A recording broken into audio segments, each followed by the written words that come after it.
여러분 안녕하십니까? 뉴스투데이 강원입니다. 춘천고등학교 근처에 오피스텔을 짓는 것을 반대하는 집회가 열렸습니다. 학교 주변에 초고층 건물이 들어서면 학습권 등이 침해된다는 겁니다. 지난 2019년에도 비슷한 일이 있었는데 당시에는 사업자가 스스로 허가 신청을 취하했습니다. 이재규 기자가 취재했습니다. 춘천고등학교 학생과 학부모, 동문회원 등 100여 명이 강원도 교육청 앞에 모였습니다. 학교 조망권과 학습권을 지켜야 한다는 펼침막을 들고 있습니다. 한 시행사가 춘천고등학교 부근에 28층짜리 오피스텔을 짓겠다며 지난 10월 교육환경평가서를 강원도 교육청에 제출했기 때문입니다. 높이가 워낙에 높기 때문에 28층 높이이기 때문에 그 학교의 조망권을 많이 가립니다. 교육 환경에 큰 저해가 있다고 생각을 합니다. 시행사가 제출한 계획서에 따르면 오피스텔 규모는 지하 1층, 지상 28층으로 180세대입니다. 오피스텔과 춘천고등학교 간 거리는 7m에 불과합니다. 인근 성수고와 성수여고까지는 50m, 중앙초등학교까지도 178m밖에 안 떨어져 있습니다. 이달 초 강원도 교육청은 시행사가 낸 교육환경평가서에 대한 보완 요청을 했습니다. 지금 업체에서 2차 보완을 하고 있는 상태이고 업체에서 보완을 해서 오게 되면 저희가 교육환경보원에 검토를 요청할 예정입니다. 해당 부지에서는 지난 2019년에도 오피스텔 건축 시도가 있었습니다. 하지만 반대 여론이 격렬하게 일었고 2021년 사업자가 스스로 건축허가 신청을 취하하며 논란은 종료됐습니다. 하지만 이번 사업 시행사는 관련 규정에 맞게 준비 중이고 대상 학교 의견을 충분히 수렴해 원만히 해결될 수 있도록 하겠다며 사실상 추진 의지를 분명히 했습니다. 교육청의 교육환경평가와 춘천시의 건축인허가 심사 등 아직 법적으로도 적지 않은 절차가 남아 있습니다. 최종 결론이 어떻게 날지 주목됩니다. MBC 뉴스 이재규입니다. 원주 지역 배관 제작업체 노동자가 업체가 수년째 유독성 물질을 인근 하천으로 무단 방류하고 있다고 원주시와 또 원주지방환경청에 고발했습니다. 조사에 나선 두 기관은 무단 방류 흔적은 찾을 수 없다고 밝혔는데요. 이 노동자는 원주시장과 원주환경청장을 직무유기 혐의로 경찰에 고발하기도 했습니다. 보도에 황구선 기자입니다. 공장에서 노동자가 금속 재질 배관을 세척합니다.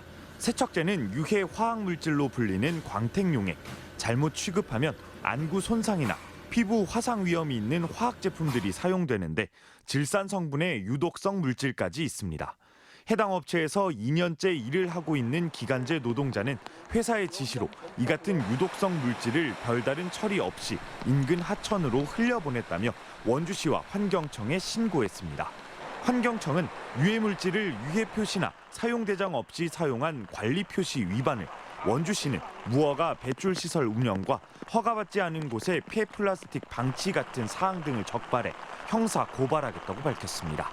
현장에서 물환경보전법, 대기환경보전법, 폐기물관리법 등 그 환경관련법의 그 위법 사항이 확인이 돼서 현재 확인서를 진구했고요. 그거에 따라서 지금 관련 법에 의해서 조치하고 있는 중입니다.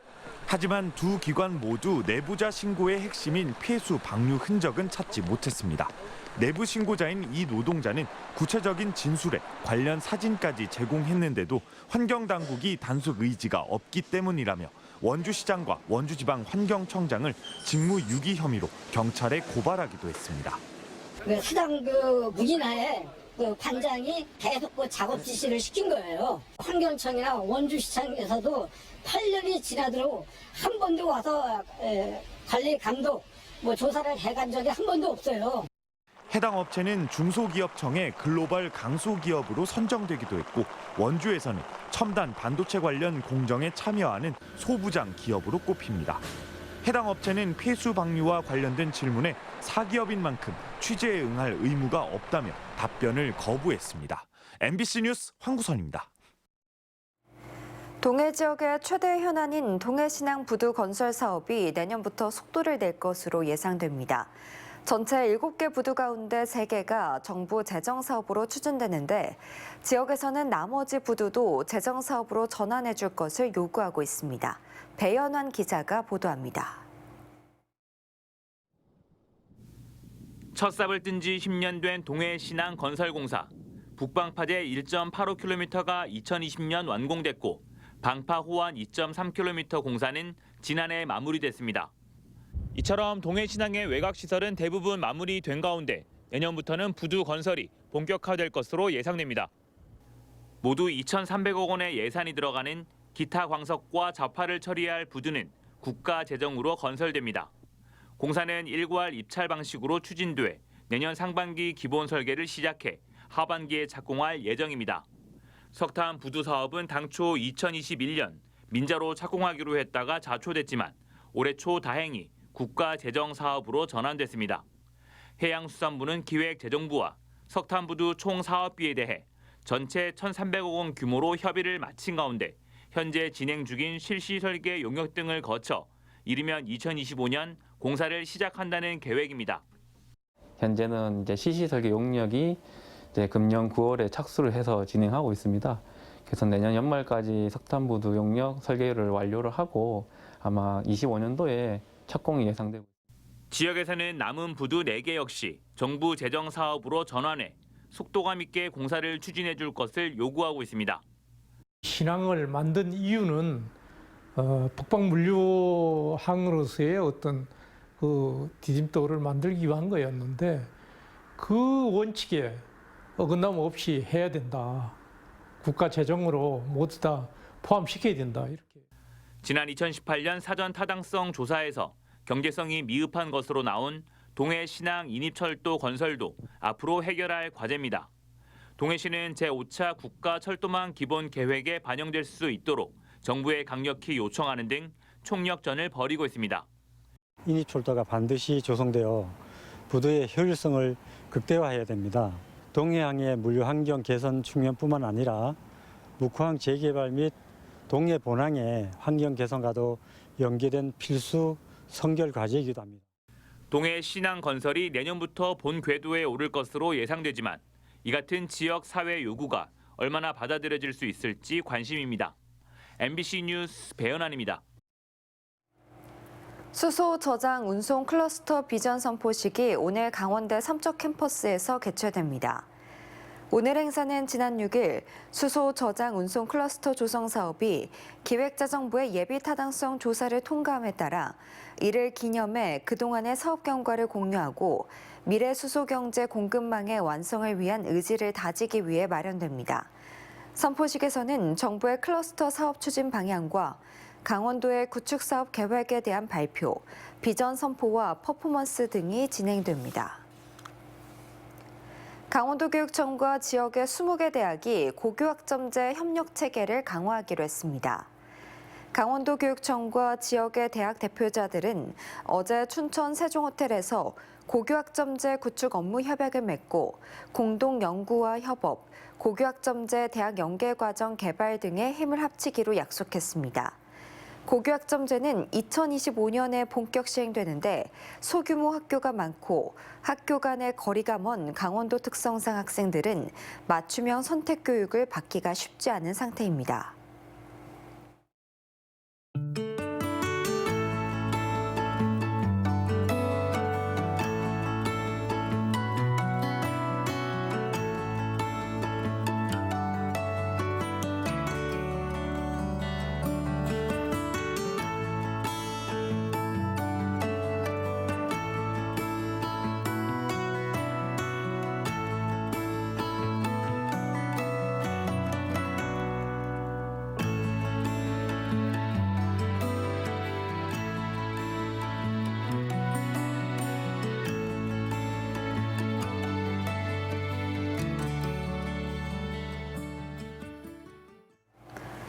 춘천시가 내년도 3월 고지분부터 상하수도 수도 요금을 인상합니다.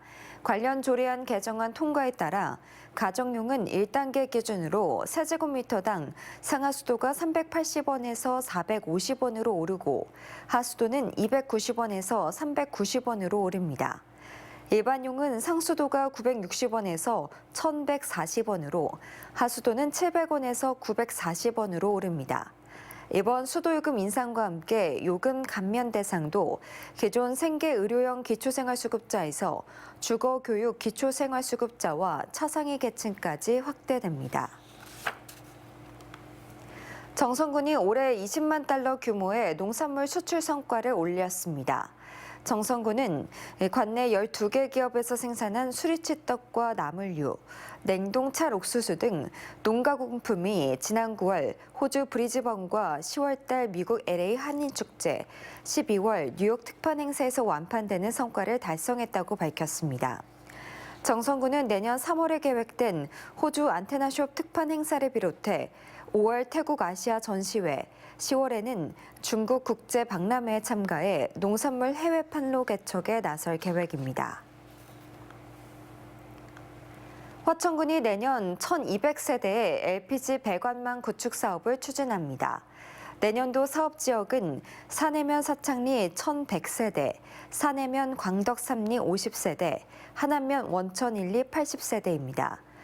화천군은 지난 2016년 LPG 배관망 사업을 추진해 현재까지 2,200세대의 LPG 연료를 공급하고 있습니다. 화천군은 연료비 절감과 에너지 복지 혜택 확대를 위해 관련 사업을 적극 추진하겠다고 밝혔습니다.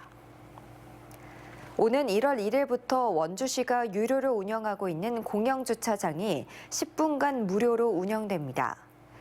적용 주차장은 단계동 장미공원과 무실동, 강원 가명 앞, 원주 문화의 거리, 이른바 비도로 노상주차장 4곳과 학성, 일산, 전통시장 공영주차장 등 노외 공영주차장 5곳 등 모두 9곳입니다.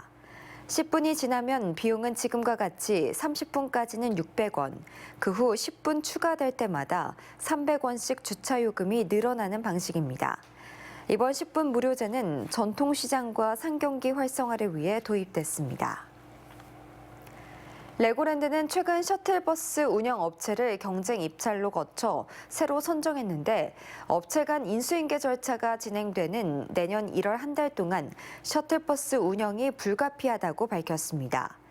기존 전세버스 운영 사업체는 레고랜드의 1월 한 달 추가 운행 요청을 지역업체와 계약하지 않은 점이 문제라며 추가 운행 요청을 거절했습니다. 레고랜드는 입찰 가격 평가에서 선정 업체와 차순위 입찰 금액이 연간 30% 이상 차이가 나 가격의 경쟁력에서 우위를 차지한 곳을 최종 선정했다며 셔틀버스 대안을 검토하고 있습니다.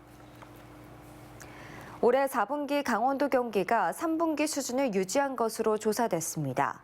한국은행 강원본부는 지역경제 보고서에서 생산 측면에서 제조업과 서비스업이 전분기 수준을 유지했고 수요 측면에서는 민간 소비가 소폭 증가했지만 설비 투자가 소폭 감소했다고 설명했습니다. 민간 건설 투자는 보합세를 보였지만 민간 아파트 등을 중심으로 향후 감소할 전망입니다. 주택 매매 가격은 매수 심리 개선으로 3분기에 비해 0.18% 올랐습니다. 교육부 글로컬 대학에 선정된 한림대가 지역과 산학 협력을 강화하기 위해 동해와 인제에 이어 세 번째로 횡성에 마이크로 캠퍼스를 조성합니다. 횡성군과 한림대는 횡성 마이크로 캠퍼스 조성 협약을 맺고 지역의 특화 산업인 이모빌리티 산업 고도화와 노령화 대응, 청년 취업 등 지역의 문제 해결을 위한 공동 연구에 돌입합니다. 우선 횡성문화예술회관 2층에 임시사무소를 운영하고 연구과제 확정 시 연구진을 파견과 연구실 마련에 나설 계획입니다. 마이크로 캠퍼스는 한림대 글로컬 대학 사업의 하나로 강원도 9개 시군에 조성될 예정입니다. 춘천과 용선을 63분 만에 연결하는 GTX-B 춘천 연장 노선의 실현 여부가 내년 초에 결정됩니다. 김진태 강원도지사는 어제 기자간담회에서 당초 이달 말에 발표될 예정이었던 국토부 GTX 연구 용역 결과가 국토부 장관이 바뀌면서 며칠 연기돼 내년 초에 발표될 예정이라고 밝혔습니다. 또 홍천 용문광역철도는 내일 예비 타당성 조사 포함 여부가 발표될 예정이라고 밝혔습니다. 국제올림픽위원회가 2024 강원동계 청소년 올림픽 대회에 출전하는 선수들의 성장을 도울 역할 모델 선수 10명을 추가로 선정했습니다. 국제올림픽위원회는 쇼트트랙 변천사와 아이스하키 박종아, 이영준 선수 등 모두 10명의 역할 모델 선수들이 올림픽 기간에 훈련장과 선수촌 등을 방문해 선수들에게 조언할 예정이라고 밝혔습니다. 앞서 봅슬레이 원윤종, 컬링 김창민, 피겨스케이팅 민유라 등 모두 17명이 역할 모델 선수로 선정됐습니다. 강원대병원이 응급실 대기 환자 사망 사건과 관련해 공식적으로 사과했습니다. 병원 측은 설명 자료를 통해 응급의료센터를 내원한 환자분의 안타까운 죽음에 병원의 책임을 통감한다며 환자의 부검 결과를 기다리고 있고 진상규명에 최대한 협조하겠다고 밝혔습니다. 또 단독 내원 환자에 대한 모니터링을 강화하고 폐쇄 회로 확대, 응급실 의료 인력 증원 등 재발 방지 대책을 마련하겠다고 설명했습니다. 앞서 지난 13일 70대 환자가 어지럼증과 두통으로 병원 응급실을 찾았다가 7시간여 만에 대기실에서 숨진 채 발견됐습니다. 내년 22대 국회의원 선거 예비후보 신청 보름 만에 등록 인원이 17명으로 늘었습니다. 춘천, 철원, 화천, 양구갑에서는 국민의힘의 강대규, 김혜란, 박영춘, 무소속 오정규 예비후보가 등록했습니다. 이상으로 뉴스투데이 강원을 마칩니다. 시청해주신 여러분 고맙습니다.